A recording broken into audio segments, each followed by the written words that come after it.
Assalamualaikum warahmatullahi wabarakatuh. Halo teman-teman semuanya, kembali lagi dengan saya Delia Novarini Cahyadi di Little Talks About Muamalah Podcast. Bagaimana nih kabar teman-teman semuanya? Semoga teman-teman semua selalu dalam keadaan sehat dan baik. Dan untuk teman-teman yang sedang dalam keadaan kurang baik, semoga lekas sembuh ya. Semangat! Nah, pada episode kali ini, ada yang tahu gak sih kita akan membahas apa? Yap, betul. Kita hari ini akan membahas muamalah. Ada yang tahu nggak sih apa yang dimaksud dengan muamalah itu? Nah, jadi seperti yang kita ketahui bahwa manusia dalam kehidupan sehari-hari tentu akan terus membutuhkan pertolongan dari orang-orang sekitarnya, baik itu teman, saudara, ataupun keluarga. Seperti yang kita ketahui bahwa manusia dalam kehidupan sehari-hari tentu akan terus membutuhkan pertolongan dari orang sekitarnya, baik itu dari teman, saudara, ataupun keluarga. Selanjutnya juga, teman-teman ada yang tahu nggak sih apa itu yang dimaksud dengan muamalah? Nah, jadi muamalah berdasarkan istilah ataupun syariat Islam merupakan suatu kegiatan yang mengatur hal-hal yang berhubungan dengan kegiatan yang dilakukan oleh sesama umat manusia. Secara umum juga, muamalah ini diartikan sebagai suatu kegiatan tukar-menukar barang yang memberikan manfaat tertentu. Di dalam Islam juga terdapat suatu kegiatan ekonomi dengan melakukan kegiatan transaksi jual-beli yang dilaksanakan oleh orang Islam dan sesuai dengan syariat Islam.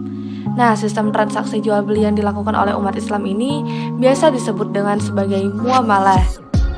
Pada saat melakukan transaksi jual-beli, harus terdapat penjual dan pembeli. Selain itu juga, transaksi jual-beli dapat dilakukan baik itu di rumah, di pasar, dan juga di toko.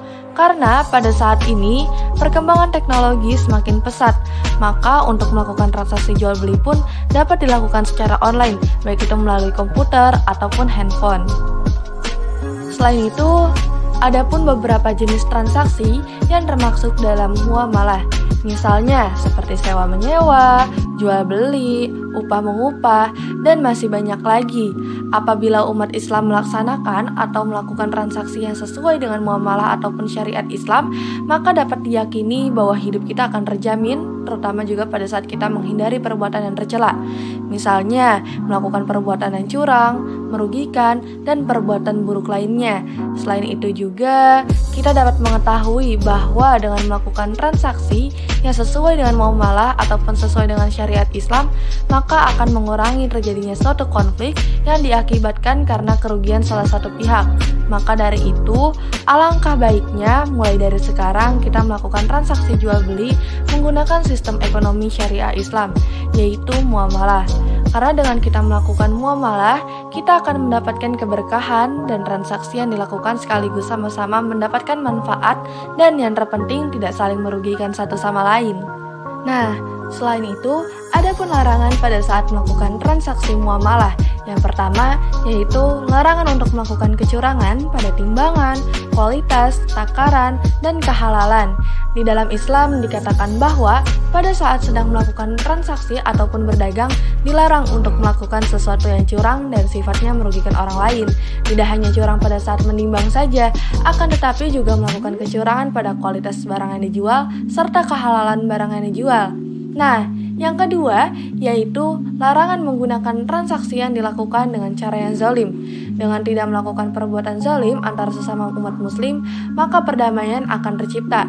Dalam melakukan transaksi muamalah, tidak boleh dilakukan dengan perbuatan zalim. Rasulullah Shallallahu Alaihi Wasallam melarang bagi seluruh umat muslim yang satu dengan umat muslim yang lainnya saling melakukan perbuatan zalim. Lalu, yang ketiga, yaitu larangan melakukan kegiatan riba.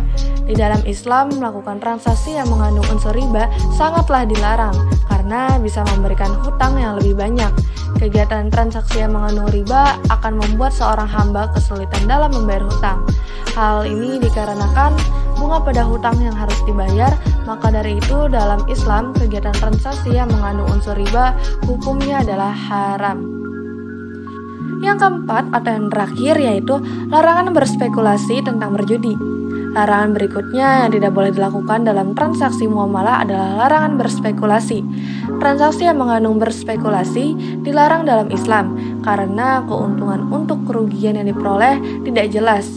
Bukan hanya larangan berspekulasi saja, di dalam Islam juga bermain judi dilarang.